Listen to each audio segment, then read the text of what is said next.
Por primera vez desde el inicio de la guerra, imágenes confirmadas de un combate aéreo real protagonizado por cazas F-16 en el cielo de Ucrania han sacudido el panorama militar internacional. El material, difundido a través de fuentes militares y analistas de defensa, muestra lo que ya está siendo descrito como un momento histórico en la guerra moderna. Un piloto ucraniano, a bordo de un F-16 de fabricación occidental, logra derribar un caza ruso Su-57 Felon, la joya tecnológica de la aviación de combate del Kremlin. Este episodio marca un punto de inflexión no solo en el conflicto entre Rusia y Ucrania, sino también en el equilibrio aéreo global.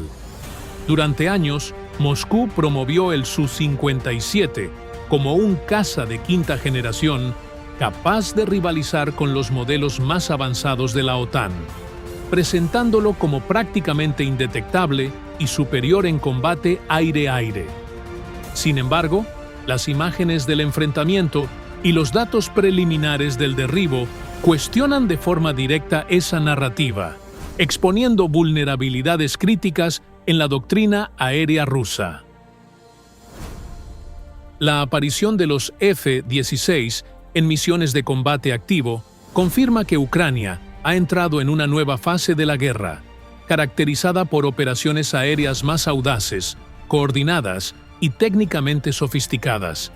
Según expertos militares, el éxito del piloto ucraniano no se debe únicamente a la plataforma en sí, sino a la combinación de entrenamiento occidental, guerra electrónica avanzada, integración de inteligencia en tiempo real y una estrategia que prioriza la sorpresa y la superioridad informativa frente a la fuerza bruta. Mientras tanto, el impacto psicológico del derribo del Su-57 es profundo. Dentro de Rusia, el incidente ha generado silencio oficial, cancelaciones de apariciones públicas y una evidente incomodidad en los círculos militares, conscientes de que la imagen de invulnerabilidad de su aviación ha quedado seriamente dañada.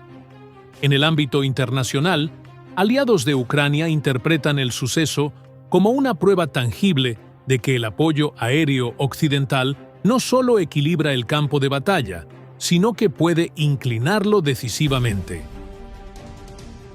Con estas primeras imágenes de combate aéreo real, el conflicto entra en un territorio inexplorado, donde la guerra ya no se libra solo en tierra o con drones, sino en enfrentamientos directos entre tecnologías de élite, pilotos altamente entrenados y doctrinas militares opuestas.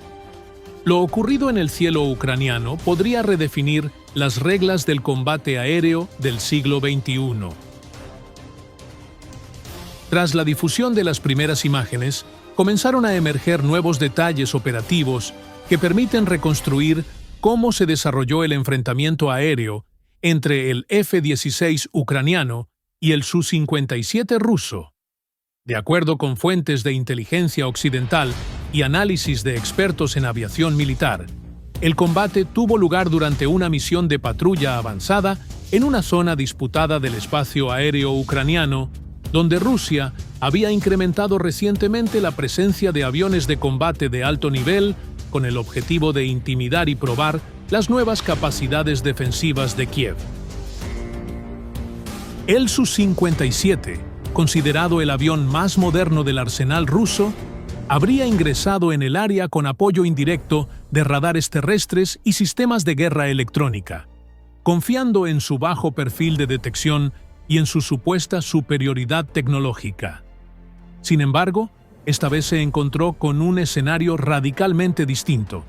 El F-16 ucraniano operaba como parte de una red integrada de combate, enlazada en tiempo real con sistemas de vigilancia aérea, inteligencia electrónica y datos compartidos por plataformas aliadas. Esta integración permitió detectar movimientos hostiles con antelación y elegir el momento óptimo para el enfrentamiento. Según los analistas, el piloto ucraniano ejecutó una maniobra de aproximación precisa, combinando velocidad, altitud y gestión del radar para reducir la ventaja teórica del Su-57. El enfrentamiento no fue un choque improvisado, sino el resultado de una doctrina aérea basada en información, coordinación y disciplina táctica, muy distinta del enfoque ruso tradicional, que prioriza la intimidación y el poder bruto. El disparo que derribó al caza ruso se produjo tras una secuencia cuidadosamente calculada, aprovechando una ventana de vulnerabilidad que el sistema ruso no logró cerrar a tiempo. En paralelo, comenzaron a conocerse indicios de que el derribo tuvo consecuencias inmediatas en la conducta de la aviación rusa. Horas después del incidente, se registró una reducción notable de vuelos de combate rusos en zonas cercanas al frente, así como un aumento en el uso de aeronaves más antiguas y misiones a mayor distancia. Este cambio sugiere que Moscú está reevaluando el riesgo de exponer sus plataformas más avanzadas frente a un adversario que ya no opera en condiciones de inferioridad aérea. El impacto también se ha sentido en el plano interno ruso. Medios estatales evitaron mencionar directamente el incidente, mientras que canales no oficiales y analistas independientes comenzaron a debatir la fiabilidad real del Su-57, un programa costoso, limitado en número y clave para la proyección de poder del Kremlin. En círculos militares, la preocupación va más allá de la pérdida de un avión. El episodio cuestiona años de propaganda y pone en duda la capacidad de Rusia para mantener una ventaja tecnológica frente a sistemas occidentales bien integrados. Para Ucrania, en cambio, el desarrollo representa una validación estratégica. No solo demuestra que los F-16 pueden operar con eficacia en un entorno altamente disputado, sino que confirma que el entrenamiento de sus pilotos y la adaptación de doctrinas occidentales están dando resultados concretos en combate real. Cada nuevo detalle que emerge refuerza la idea de que la guerra aérea ha entrado en una fase mucho más dinámica, donde la información, la interoperabilidad y la toma de decisiones rápidas resultan tan decisivas como el armamento mismo. Este enfrentamiento, lejos de ser un incidente aislado, podría marcar el inicio de una serie de cambios profundos en la forma en que ambas partes utilizan su poder aéreo. El cielo de Ucrania se está convirtiendo en un laboratorio real de la guerra moderna, donde se enfrentan no solo aviones, sino dos visiones opuestas del combate del siglo XXI.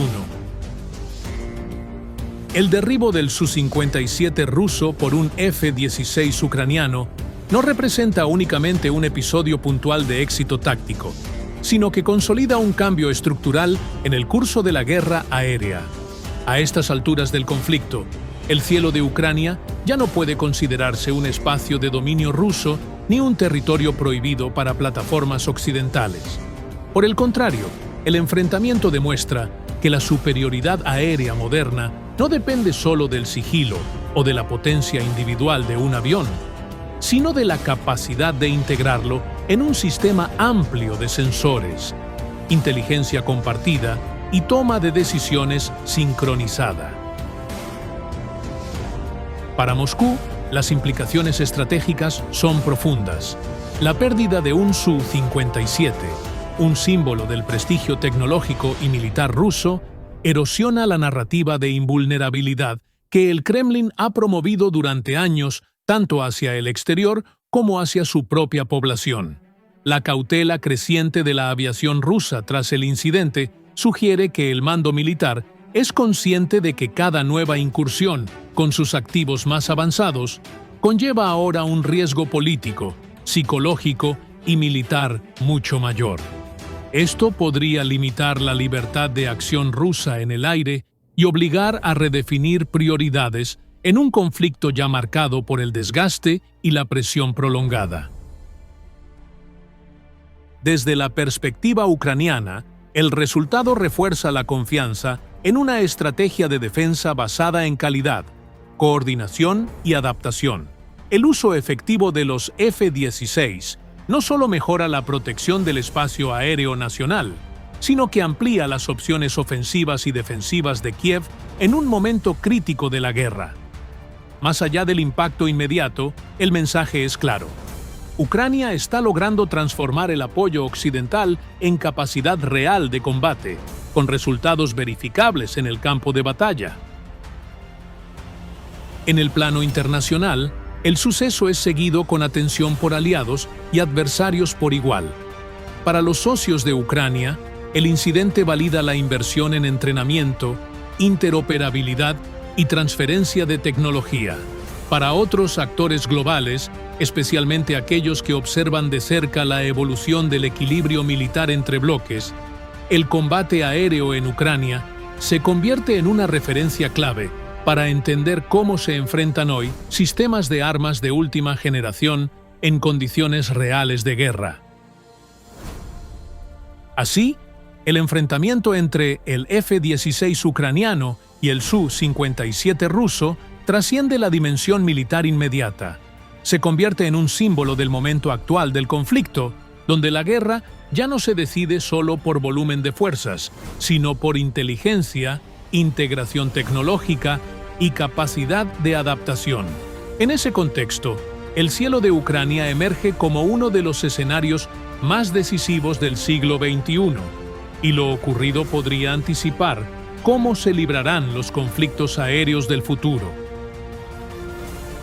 En uno de los episodios más significativos del conflicto en lo que va de año, Ucrania ha logrado una de sus victorias defensivas más decisivas, frustrando por completo un ambicioso intento ruso de romper el frente en Pokrovsk, un enclave clave considerado por analistas militares como la principal puerta de acceso a Donetsk.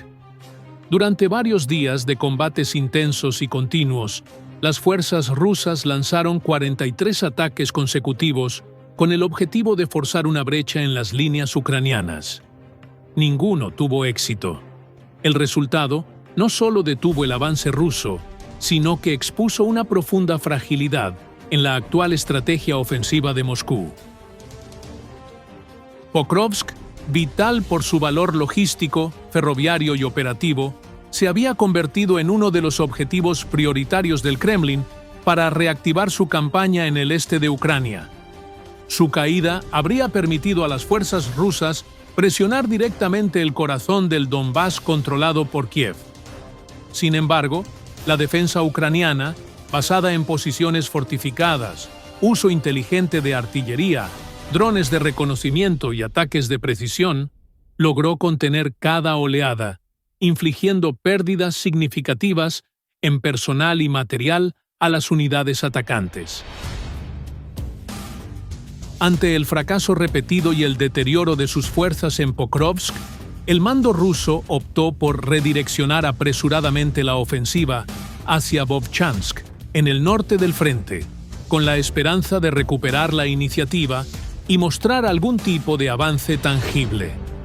Pero el cambio de eje no produjo los resultados esperados. Por el contrario, dejó al descubierto problemas estructurales más profundos dentro del ejército ruso: fallos de coordinación, agotamiento de las tropas, deficiencias logísticas y una moral claramente erosionada tras meses de combates sin avances estratégicos sostenidos. Fuentes ucranianas y evaluaciones independientes coinciden en que la retirada rusa desde Pokrovsk no fue ordenada, sino marcada por confusión y presión constante, lo que amplificó las pérdidas y debilitó aún más la cohesión de las unidades desplegadas.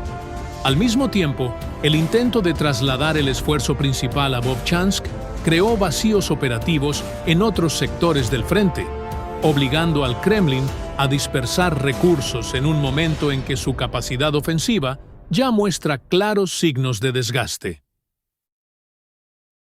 Este nuevo desarrollo no solo redefine la situación táctica en el campo de batalla, sino que altera el equilibrio general del poder de combate en la guerra.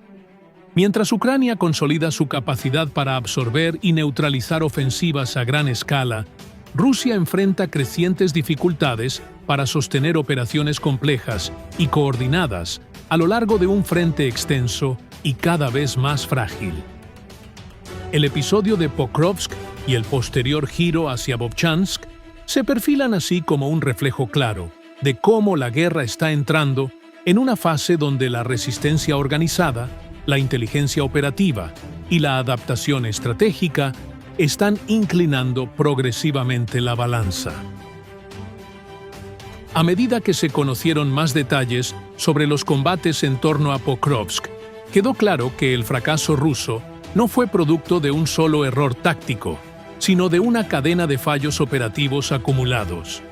Las fuerzas ucranianas lograron anticipar los movimientos del enemigo gracias a una combinación de inteligencia de drones, vigilancia electrónica y observación avanzada desde posiciones fortificadas. Esto permitió detectar con antelación las concentraciones de tropas rusas, identificar rutas de avance y neutralizar los ataques antes de que alcanzaran masa crítica. Las 43 ofensivas rusas se desarrollaron en oleadas sucesivas, muchas de ellas encabezadas por unidades de infantería mecanizada y apoyo blindado limitado. Sin embargo, los ataques carecieron de sincronización efectiva entre artillería, fuerzas terrestres y cobertura aérea. En contraste, Ucrania aplicó una defensa escalonada, alternando resistencia directa con contraataques localizados, lo que provocó un alto desgaste progresivo en las unidades rusas. Analistas militares señalan que, en varios sectores, los soldados rusos avanzaron sin reconocimiento adecuado y con escasa cobertura, quedando expuestos a fuego preciso y emboscadas. Con el paso de los días, comenzaron a circular interceptaciones de comunicaciones rusas que reflejaban confusión en la cadena de mando, órdenes contradictorias y una creciente frustración entre los combatientes. Algunas unidades reportaron falta de munición, problemas para evacuar heridos y retrasos en el suministro de refuerzos. Esta situación se agravó cuando la artillería ucraniana intensificó sus ataques contra rutas logísticas clave, dificultando aún más la capacidad rusa para sostener el ritmo de la ofensiva. La decisión del Kremlin de desplazar el eje del ataque hacia Vovchansk evidenció la presión interna por mostrar avances sobre el terreno. No obstante, el cambio se realizó de forma apresurada, sin una preparación operativa suficiente. Como resultado, las fuerzas rusas desplegadas en el norte se encontraron con defensas ucranianas ya alertadas, listas para repetir el mismo patrón de desgaste que había frustrado el avance en Pokrovsk. En lugar de recuperar iniciativa, Moscú terminó extendiendo sus vulnerabilidades a lo largo de un frente ya sobrecargado. Mientras tanto, el mando ucraniano aprovechó la pausa relativa en Pokrovsk para reforzar posiciones, rotar unidades fatigadas y mejorar líneas defensivas. Este enfoque disciplinado permitió consolidar la victoria defensiva y prepararse ante posibles nuevos intentos rusos. Al mismo tiempo, Kiev intensificó ataques selectivos contra concentraciones enemigas y centros de mando, enviando una señal clara de que no se limitaría únicamente a resistir, sino que mantendría presión constante sobre las fuerzas invasoras. En conjunto, el desarrollo de estos acontecimientos revela una dinámica cada vez más desfavorable para Rusia, donde la incapacidad para lograr rupturas decisivas contrasta con la creciente eficacia defensiva ucraniana. Lo ocurrido en Pokrovsk y la posterior ofensiva fallida en Vovchansk no solo representan episodios tácticos aislados, sino síntomas de un desgaste evidente en la capacidad rusa para conducir operaciones complejas, coordinadas y sostenidas en el tiempo. El fracaso ruso en Pokrovsk y la posterior incapacidad para obtener resultados significativos en Vovchansk confirman que la guerra ha entrado en una fase donde la iniciativa estratégica se vuelve cada vez más difícil de sostener para Moscú.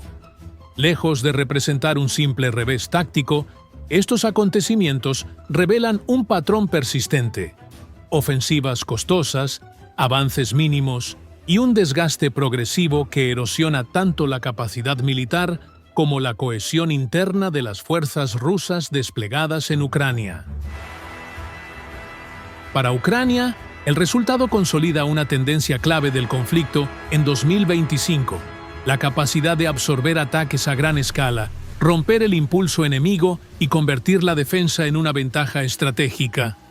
La resistencia en Pokrovsk no solo protegió un punto vital del eje hacia Donetsk, sino que permitió a las fuerzas ucranianas dictar el ritmo de las operaciones posteriores, obligando al Kremlin a reaccionar en lugar de imponer su agenda militar.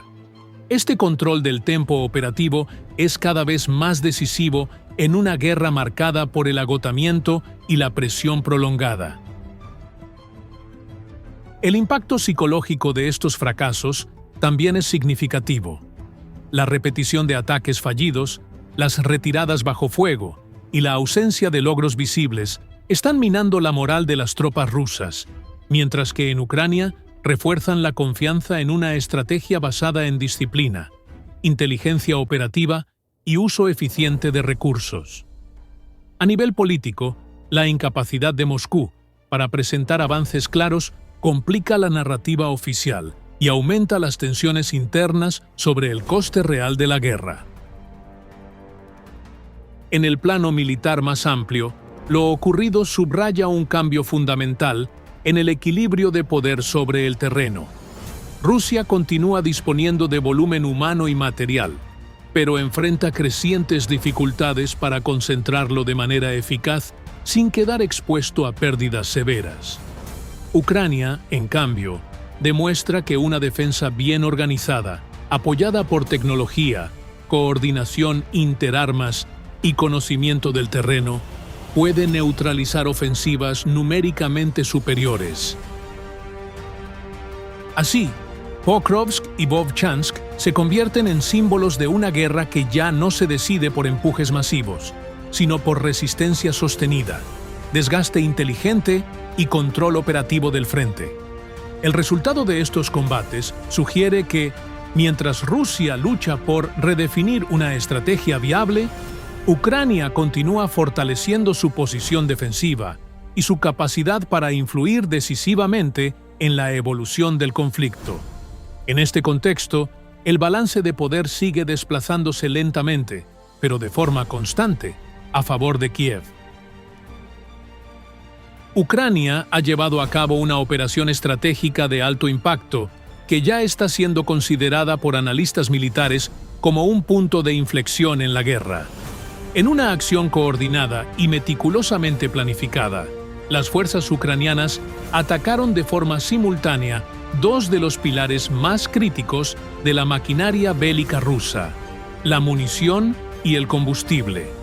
Los golpes de precisión contra los centros logísticos de Chmyrivka y Simeikin no solo destruyeron depósitos clave, sino que desmantelaron una de las convicciones más arraigadas del ejército ruso: la creencia de que su potencia artillera es virtualmente inagotable. Durante meses, Moscú ha sostenido su estrategia ofensiva sobre un uso masivo y constante de artillería, confiando en la profundidad de sus reservas y en una logística capaz de alimentar el frente sin interrupciones. Sin embargo, los ataques ucranianos demostraron que esa supuesta resiliencia tiene límites claros. Las explosiones registradas en Chmyrivka y Simeikine provocaron incendios secundarios, detonaciones en cadena y una interrupción inmediata de las rutas de abastecimiento, afectando directamente la capacidad rusa para sostener el ritmo de fuego en sectores clave del frente oriental. Al mismo tiempo, en la región de Donetsk, Ucrania lanzó una ofensiva paralela, orientada a debilitar el control ruso del campo de batalla. La destrucción de sistemas de defensa aérea, Pantsir y de drones de reconocimiento esenciales dejó a numerosas unidades rusas sin cobertura antiaérea efectiva y prácticamente ciegas. Sin estos sistemas, el mando ruso perdió capacidad de detección temprana, corrección de fuego y coordinación táctica, exponiendo posiciones avanzadas a ataques de precisión y aumentando la vulnerabilidad de sus tropas.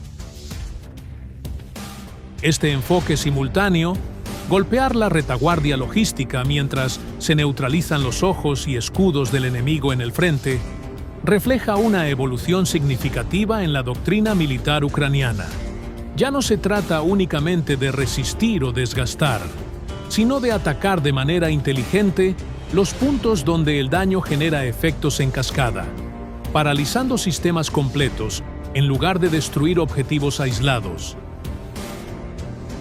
Lo ocurrido marca una nueva etapa en el conflicto, donde la guerra se decide cada vez menos por la cantidad de recursos disponibles y más por la capacidad de interrumpir, desorganizar y desmentir las certezas estratégicas del adversario.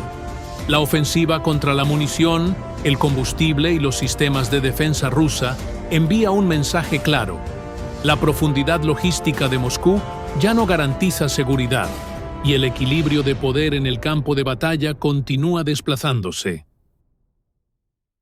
Con el paso de las horas, comenzaron a emerger detalles operativos clave que permiten dimensionar el alcance real de la ofensiva ucraniana. Las acciones contra los depósitos de munición y combustible en Chmyrivka y Simeikine no fueron ataques aislados, sino parte de una secuencia cuidadosamente sincronizada, diseñada para maximizar el impacto acumulativo sobre la logística rusa. Según evaluaciones militares, los objetivos fueron seleccionados por su papel central en la redistribución de proyectiles de artillería, combustible para unidades blindadas y generadores eléctricos que sostienen posiciones avanzadas. Las explosiones registradas en ambos puntos generaron efectos en cadena que superaron con creces la destrucción inicial. Incendios prolongados, detonaciones secundarias y el colapso de infraestructuras cercanas interrumpieron rutas de suministro durante horas e incluso días, obligando a las fuerzas rusas a improvisar desvíos y a racionar munición en sectores activos del frente. En varias zonas de Donetsk y Luhansk, observadores reportaron una caída abrupta en la intensidad del fuego artillero ruso, una señal directa de que los golpes a la retaguardia estaban teniendo consecuencias inmediatas en primera línea. Paralelamente, la neutralización de sistemas Pantsir y drones de reconocimiento alteró profundamente la conciencia situacional del mando ruso. Sin cobertura aérea de corto alcance ni plataformas de observación persistente, numerosas unidades quedaron sin capacidad para detectar movimientos ucranianos, ajustar su artillería o anticipar ataques. Esta pérdida de ojos en el campo de batalla obligó a las fuerzas rusas a operar de manera mucho más cautelosa, ralentizando maniobras y aumentando la dependencia de informes incompletos o retrasados. En este nuevo escenario, Ucrania intensificó el uso de ataques de precisión y maniobras locales, explotando la brecha informativa creada por la ofensiva. Pequeñas unidades ucranianas lograron avanzar o reposicionarse sin ser detectadas, mientras que posiciones rusas, previamente fortificadas, quedaron expuestas a fuego selectivo. Analistas señalan que la combinación de golpes logísticos profundos y supresión de defensas aéreas ha creado un entorno donde cada acción ucraniana tiene un efecto multiplicador. Dentro del ejército ruso, comenzaron a surgir señales de tensión operativa. Comunicaciones interceptadas y reportes de fuentes abiertas apuntan a problemas de coordinación, órdenes contradictorias y frustración entre unidades que ya operaban bajo presión constante. La necesidad de proteger nuevos puntos logísticos, sumada a la falta de sistemas de defensa disponibles, obligó a redistribuir recursos en un momento particularmente delicado para Moscú. Este desarrollo evidencia una transformación en el equilibrio del combate. Ucrania está demostrando que puede golpear simultáneamente la retaguardia y el frente, desmantelando la lógica tradicional de acumulación de fuego rusa. Más allá del daño físico infligido, la operación ha introducido un elemento de incertidumbre permanente para el mando enemigo. Ningún depósito es seguro, ninguna cobertura está garantizada, y cada ataque exitoso reduce aún más la capacidad rusa para sostener operaciones prolongadas. El resultado de esta operación confirma que Ucrania está ejecutando una estrategia de desgaste inteligente y sistémico, dirigida no solo a infligir pérdidas inmediatas, sino a socavar los fundamentos mismos del esfuerzo bélico ruso.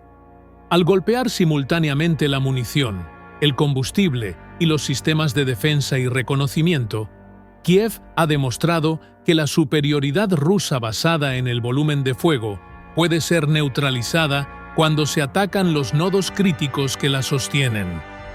La caída en la intensidad artillera y la exposición de unidades rusas en el frente son consecuencias directas de este enfoque.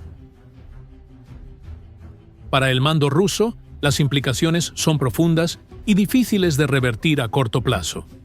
La necesidad de reconstruir depósitos, proteger rutas logísticas cada vez más vulnerables y compensar la pérdida de sistemas Pantsir y drones obliga a Moscú a dispersar recursos en un frente ya sobrecargado. Esta dispersión reduce la capacidad de concentrar fuerzas para ofensivas significativas y aumenta el riesgo de nuevos golpes selectivos. En términos operativos, Rusia enfrenta ahora un dilema constante: reforzar la retaguardia o sostener la presión en primera línea, sin poder hacerlo plenamente en ambos frentes. Desde la perspectiva ucraniana, el éxito de la operación refuerza una tendencia clave en la guerra actual: la capacidad de convertir ataques de precisión en ventajas estratégicas duraderas. Cada depósito destruido y cada sistema de defensa neutralizado amplía la libertad de acción ucraniana, tanto para defender posiciones como para lanzar ofensivas locales en el momento y lugar más favorables. Además, el impacto psicológico de ver cómo se desmoronan las líneas invisibles de seguridad rusa fortalece la moral y la confianza en una doctrina basada en inteligencia, coordinación y precisión. En un plano más amplio, estos acontecimientos subrayan cómo el conflicto está evolucionando hacia una guerra donde la resiliencia logística y la información son tan decisivas como los combatientes sobre el terreno. Rusia, que durante años confió en la profundidad de sus reservas, se enfrenta ahora a un adversario capaz de interrumpir ese flujo de forma sostenida, obligando a replantear su forma de combatir. Ucrania, por su parte, consolida su imagen como una fuerza que aprende, se adapta y explota con rapidez cada vulnerabilidad detectada. Así, la operación contra Chmyrivka, Simeikine y los sistemas rusos en Donetsk no solo deja daños materiales cuantificables, sino que redefine el equilibrio del conflicto. El mensaje es inequívoco: la guerra ya no se gana acumulando recursos, sino protegiendo o perdiendo los sistemas que los hacen operativos. En ese nuevo escenario, Ucrania continúa ampliando su margen de maniobra, mientras Rusia se ve empujada a una guerra cada vez más defensiva y reactiva.